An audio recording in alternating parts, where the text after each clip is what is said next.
예수께서 빵을 들어서 축복하신 다음에 떼어서 그들에게 주시고 말씀하셨다. 받아라, 이것은 내 몸이다. 또 잔을 들어서 감사를 드리신 다음에 그들에게 주시니 그들은 모두 그 잔을 마셨다. 그리고 예수께서 말씀하셨다. 이것은 많은 사람을 위하여 흘리는 나의 피, 곧 언약의 피다. 내가 진정으로 너희에게 말한다. 이제부터 내가 하나님의 나라에서 새 것을 마실 그날까지는 나는 포도나무 열매로 빚은 것을 다시는 마시지 않을 것이다. 벌써 목요일입니다. 사실 어제 수요예배 마치고 집에 가서 금요일에 잘 끝나고 왔다 이렇게 아내한테 얘기했더니 아직 수요일이야. 그래서 그렇지 수요일이구나 이렇게 얘기했었습니다. 우리가 어제 예수님의 예루살렘 입성과 십자가를 향해 달려가는 이야기를 이제 새벽 예배를 통해서 나누면서 어제 저녁에 향유 한 옥합을 깨트려 예수 그리스도의 장례를 준비한 여인의 이야기를 나누었습니다. 그리고 이제 오늘 보고자 하는 장면은 예수님께서 십자가에 달리시기 직전에 유월절 만찬을 하시는 장면이 기록됩니다. 우리가 잘 알고 있는 성찬의 이야기지요. 보통 우리가 생각하는 성찬의 이미지는 이런 이미지입니다. 이 레오나르도 다빈치가 그린 최후의 만찬. 이런 식탁에서 예수님이 제자들과 이렇게 음식을 나누셨을 거다라는 서양의 이미지가 있습니다. 조금 더 너무 서양적이다라고 해서 우리가 바꾼 이미지가 이런 이미지지요. 근데 사실 이것도 굉장히 잘못된 이미지입니다. 왜냐하면 진짜 예수님의 시대의 식사를 어떻게 했냐면 이런 식으로 식사를 했습니다. 사진이 많이 깨졌는데 약간 이렇게 누워서 식사하는 그런 모습이었습니다. 그러니까 예수님의 성찬의 이미지가 우리가 알고 있는 그런 막 식탁에서 이렇게 했다기보다는 이런 분위기로 디귿자 형태의 식탁에서 했을 것이고 제일 상석은 이쪽입니다. 가운데가 아니라 제일 상석에서 아마 예수님께서 떡을 떼어서 이렇게 전달하시지 않았을까라고 추측하는 것이죠. 그래서 예수님이 식탁에 관한 비유와 가르침을 하실 때에 가장 끝에 앉아라. 여기가 상석이면 여기가 제일 안 좋은 자리일 테니까 그러면 너를 한 칸씩 한 칸씩 높여줄 거다. 뭐 이런 말씀도 하시는 게 이런 구조의 식탁을 갖고 있기 때문입니다. 그냥 하나의 상식으로 아마 알고 있으면 좋을 것 같아서 지금도 아랍권 중앙아시아 국가는 이렇게 앉아서 식사를 하더라고요. 그래서 예수님의 식사는 이런 모습이었을 것이다 라고 생각하시면서 우리가 함께 말씀을 좀 나눠보고자 합니다. 사실 예수님의 최후의 만찬은 우리가 지금 교회에서 하듯이 형식적이고 성스러운 것이 아니었습니다. 지금 교회에서 성찬식을 할 때는 굉장히 거룩하게 뭔가 갖추어서 하지만 예수님의 이 최후의 만찬은 식사 자리에서 시작됩니다. 밥을 드시면서 하시는 것이죠. 14장 12절에 보면 유월절 음식을 이제 먹어야 하는데 제자들이 묻습니다. 제가 어제도 나눴지만 이분들은 약간 거지 같은 생활을 하고 있었기 때문에 밥 먹을 곳이 없었어요. 그래서 예수님께 찾아가서 묻습니다. 예수님, 우리 유월절에서 어디서 밥을 먹어야 됩니까? 그러자 예수님이 저기 성문 쪽에 가면 물동이를 메고 오는 사람이 있을 거야. 그 사람한테 가서 우리 밥 좀 주세요 라고 하면 그 사람이 식사 자리를 마련해 줄 거야 라고 얘기합니다. 그래서 실제로 제자들이 가서 물동이를 메고 오는 사람한테 자리가 있습니까? 라고 얘기하니까 이 사람이 이미 준비된 자신의 다락방에 자리를 마련해서 그곳에서 유월절 만찬을 예수님과 제자들이 할 수 있도록 자리를 마련합니다. 그래서 성경에 기록되어 있지는 않지만 이 다락방의 주인이 후에 사도행전에 등장하는 마가의 다락방이지 않았을까 이렇게 추측하는 분들도 계시는데요. 어쨌든 다락방에 이미 세팅되어 있는 식사의 자리에 예수 그리스도와 그의 제자들이 가서 유월절 식사를 하기 시작합니다. 그리고 22절 우리가 함께 읽었던 말씀에 보면 그들이 먹고 있을 때 그러니까 한참 제자들이 식사를 하고 있었는데 이제 이 식사 중에 예수님의 성찬이 진행되게 됩니다. 그들이 먹고 있을 때 예수께서 빵을 들어서 축복하신 다음에 떼어서 그들에게 주시고 말씀하셨다. 받아라. 이것은 내 몸이다. 예수님이 갑자기 밥 먹고 있는데 그러는 거예요. 빵을 딱 떼시더니 야 이거 내 몸이야. 먹어. 라고 말씀하시는 것이죠. 또 24절에는 이렇게 말씀합니다. 그리고 예수께서 말씀하셨다. 이것은 많은 사람을 위하여 흘리는 나의 피, 곧 언약의 피다. 당시 식사 자리에는 항상 포도주가 있었기 때문에 그냥 자연스럽게 포도주를 마시는 과정 속에서 예수님이 야 사실 그 포도주는 내 피야 라고 말씀하시는 것이죠.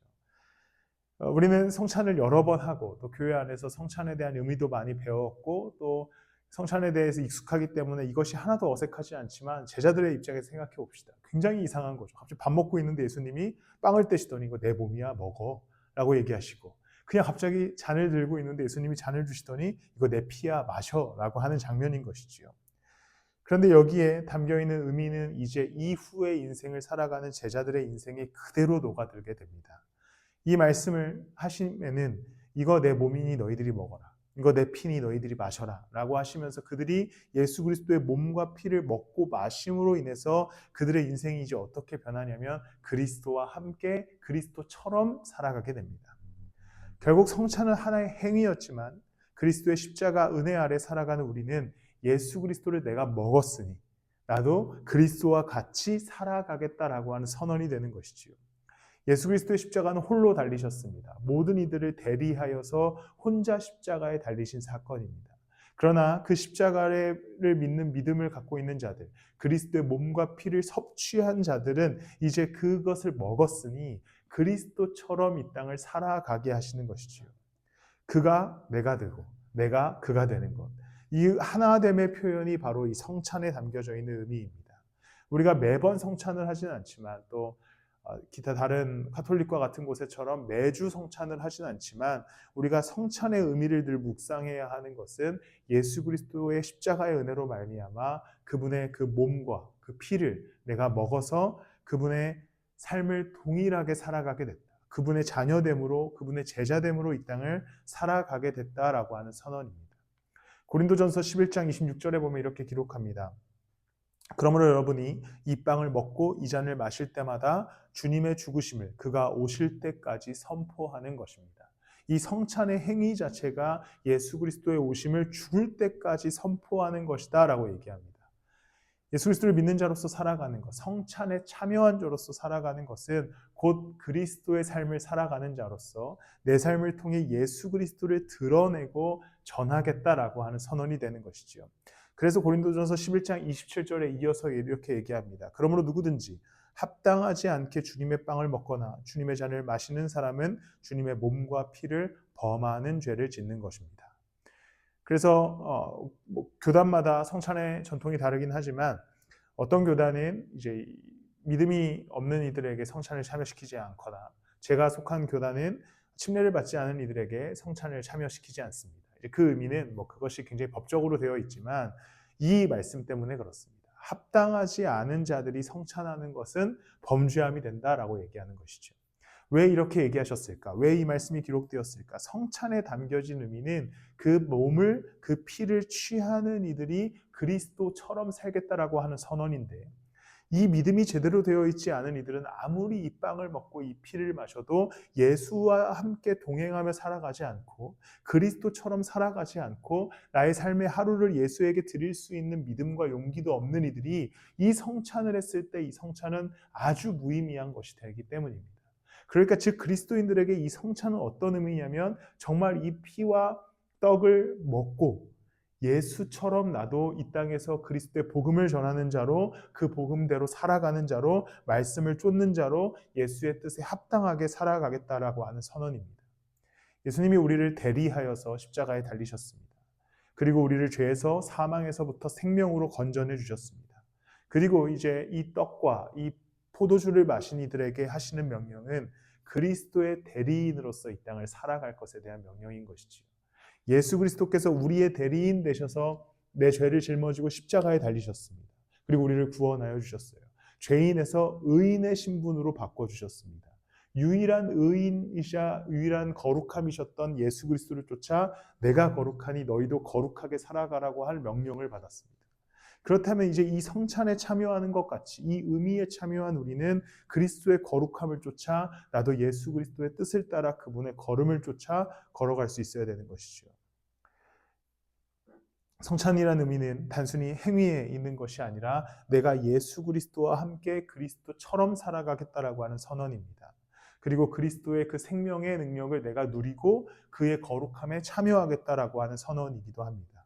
오늘 나의 삶이 예수 그리스도께서 십자가의 보혈로 살리신 인생이 되었으니 이제 그 그리스도를 쫓아 그분의 길로 걸어가시는 여러분들이 되시길 바랍니다. 또한 이 성찬에 담겨진 의미는 내가 예수와 같이 됐다. 예수처럼 됐다. 그가 나를 죄에서 생명으로, 죄인에서 의인으로 변화시켰다라고 하는 하나의 선언이자 다짐이지만 더불어 이것은 영원히 우리를 지키시겠다라고 하는 선언입니다. 예수 그리스도께서 몸을 주시고 피를 주신 다음에 이거 먹어라 라고 하시면은 그리스도가 이와 같이 살이 찢기고 피를 흘리겠다라고 하는 말씀이시기도 합니다. 그런데 여기에서 마지막에 등장하는 것은 부활이지요. 그 몸과 피가 다시 살아나는 것에 있습니다. 즉 예수 그리스도의 몸을 먹고 예수 그리스도의 피를 마신 자들은 죽음에 참여한 것과 동일하게 이제 부활에 참여하여서 생명에 참여하게 됩니다. 요한복음 6장 51절에 예수님께서 이렇게 말씀합니다. 나는 하늘에서 내려온 살아있는 빵이다. 이 빵을 먹는 사람은 누구나 영원히 살 것이다. 내가 줄 빵은 나의 살이다. 그것은 세상에 생명을 준다 라고 말씀합니다. 예수님께서 이 빵을 먹어라, 이 피를 먹어라 라고 하시면은 무조건적인 너희도 십자가의 길을 따라오라 라고 하는 것에 걸음을 한 걸음 옮겨서 이게 영원한 생명의 방식이다. 이것이 우리가 영원히 살 수 있는 능력이다. 이것이 우리를 보호하시고 지키시는 유일한 방식이다라는 것을 선언하시는 겁니다. 그리스도의 십자가로 인하여서 우리는 구원을 얻었습니다. 그분의 몸과 피가 우리를 이 땅에서 영원한 생명, 하나님의 능력으로 인도하여 주십니다. 그것은 십자가에 달리신 그리스도가 우리의 모든 생명을, 모든 인생을 주관하여 주신다라고 하는 의미입니다.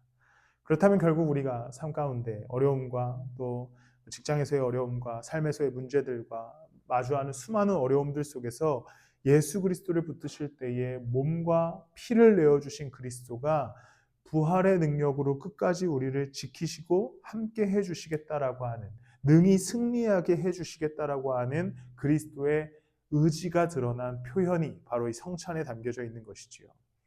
우리가 이 삶의 자리에서 예수 그리스도를 믿는 믿음 가운데 있다면 성찬한 자와 같이 그의 몸과 피가 내가 된 자와 같이 승리하며 삶의 걸음을 옮겨가시기를 소망합니다. 예수님의 몸과 피를 먹는 행위는 이 그리스도의 능력을 나도 온전히 누리겠다라고 하는 선언입니다. 내가 그냥 멀리서 먼 발치에서 예수님의 능력을 보겠다라고 하는 선언이 아니죠. 그의 몸을, 그의 피를 내가 먹고 마시면서 나도 그의 능력을 온전히 경험하겠다라고 하는 의지적인 표현입니다. 우리가 그리스도인으로서 살아갈 때 이 몸과 피를 내 몸과 피처럼 되어서 예수와 함께 살아가겠다라고 하는 선언과 의지 표현이 잘 되지 않습니다. 보통 우리는 멀리서 보고자 하는 것이죠. 예수님 능력을 베풀어 주시옵소서. 예수님 일하여 주시옵소서. 그러나 그리스도께서 제자들에게 또한 우리들에게 나를 기념하라 하시면서 이 몸과 피를 먹이시는 이유는 먼 발치에서 그리스도의 능력을 경험하라는 것이 아니라 삶의 현장과 우리의 인생의 그 자리에서 이제 내 인생에 역사하고 계시는 그 몸과 피의 능력을 경험하라 하시는 겁니다. 결국 우리의 삶은 그리스도를 힘입어야만 살아갈 수 있는 인생이기에 그리스도의 뜻이 나의 뜻이 되기 위해 늘 말씀으로 삶을 점검하시고 따라가시는 여러분들이 되시길 바랍니다. 항상 이 찬송가 주님의 뜻을 이루소서를 하면 항상 하는 이야기인데 이미 다 알고 계시는 이야기일 수 있지만 제가 이제 전도사 사역을 할 때 저희 담임 목사님이 계셨습니다. 김택수 목사님이신데 시각장애이셨어요. 차훈쌤을 거기서 만나기도 했고요. 우리 목사님은 20살 때 시각장애인이 되셨어서 좀 머리에 충격이 많으셨습니다. 그러니까 20살 때 시각을 잃으셨다 보니 이 감각이 무뎌서 차훈쌤은 사실 거의 부딪히는 일이 없지만 이 목사님은 항상 머리가 이렇게 박으시고 깨지시고 막 코피 나시고 이렇게 항상 그게 한 40년간 그렇게 사셨음에도 여전히 이렇게 그러시더라고요. 그러다 보니 치매가 좀 빨리 오셨습니다. 그때 당시가 70이 좀 안 되셨을 때인데 치매가 빨리 오셨어요. 근데 치매가 오시고 나서 이 목사님이 항상 이 찬양을 불렀습니다. 주님의 뜻을 이루소서 이 찬양을 부르셨어요. 근데 그때 제가 전도사 20대 전도사 때 그게 너무 듣기 싫었습니다. 왜냐면 이 찬양을 교회에서만 부르시는 게 아니라 교회, 식당, 병원, 길거리 그냥 아무 데서나 이 찬양을 부르시고 원래 이게 총 4절짜리 찬양인데 한 8절, 9절까지 부르시는 것 같아요. 그러니까 가사를 계속 만드셔가지고 8절, 9절 막 그럼 이제 옆에서 같이 병원 신방을 갔다가도 목사님이 이 찬양을 부르기 시작하시면 몇 절이 될지 모르는 겁니다. 그럼 간호사들 뛰어오고 목사님 말려라. 그리고 목욕탕 가서 또 목욕탕에 딱 앉으셔서 이 찬양을 한 10절까지 부르시면 동네 옆에 아저씨들이 막 시비 걸고 욕하고 싸우고 막 이제 이러는 일들이 계속해서 발생해서 이 찬양이 너무 싫었습니다. 근데 사역을 이제 관두고 어느 날 삶의 걸음을 옮겨가는데 목사님이 이 찬양을 왜 부르셨는지 알겠더라고요. 그분의 삶의 고통들, 이제 시각을 잃고 살아오셨던 세월들, 그리고 보이지 않음에도 불구하고 목사로서 그 지금보다 훨씬 어떤 이런 기기들이 없었던 시절에 옆에서 사모님이 다 주석을 읽어주시면서 목회를 해오셨던 세월들. 그런데 그 세월이 다 끝나기도 전에 치매가 오셨고 이제 삶이 거의 이렇게 어려움을 겪으시는 순간 이분이 유일하게 고백하는 것은 주님의 뜻을 이루어달라라는 고백이었겠구나라는 생각이 있었습니다. 그러면서 예수 그리스도를 따른다는 것은 결국에 주님의 뜻을 구해야 하는 것인데 내 뜻을 구하는 것이 아니라 그 의미가 참 크다라는 생각이 들어서 항상 이 찬양을 마음에 품고 살아갑니다. 예수 그리스도의 몸과 피를 섭취한다는 것은, 먹는다는 것은 이제 내가 그리스도와 같이 되어서 살아간다라고 하는 선언이고, 그 선언 속에 담겨진 것은 내 뜻이 아니라 그리스도의 뜻을 이루어 가겠다라고 하는 선언입니다.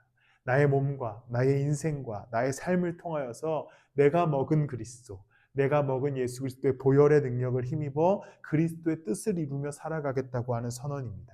또한 그 뜻을 이루며 살아갈 때에는 그냥 내 힘으로 살아가는 것이 아니라 내가 그분의 몸을 먹었고 그분의 피를 마셨기에 이제 예수의 능력으로, 그 부활의 능력으로 이 땅을 살아가게 되는 것이지요. 그러니 한번 삶의 자리에서 이 부활의 능력과 십자가 보혈의 능력을 믿고 예수 따름을 실천해 보시기를 바랍니다. 또한 시간을 드리고 마음을 드리고 삶을 들여서 그리스도를 쫓아보십시오.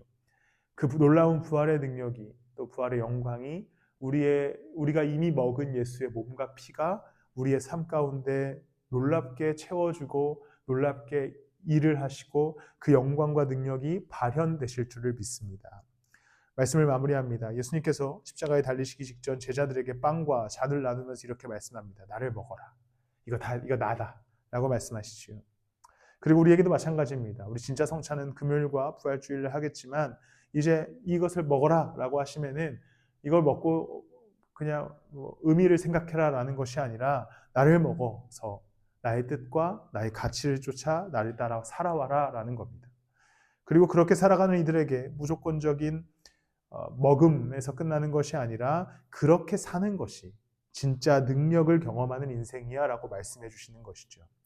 당시에 그 빵과 포도주를 먹고 마셨던 제자들이 예수께서 부활 승천하신 이후에 그리스도의 능력으로 그 땅에서의 삶의 걸음들을 옮겨나가기 시작합니다.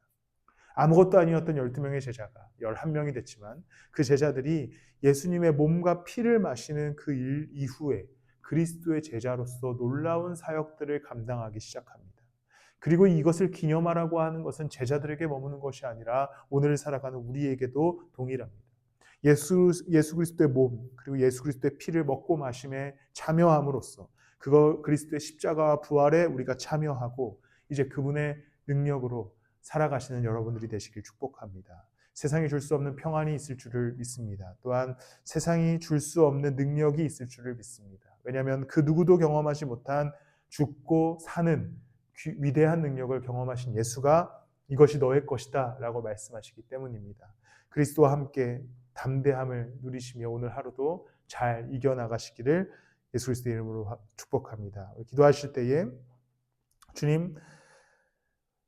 주님의 뜻을 이루어 주시옵소서. 내가 몸과 피를 먹고 마시며 오늘 하루도 살아가오니 주님의 부활의 능력이 오늘 내 삶 가운데 임하게 하여 주시고 그래서 담대함으로 주님의 뜻을 이루며 살아가는 인생 되게 해달라고 우리 같이 기도하고 제가 축도하고 각자 기도하는 시간 갖도록 하겠습니다.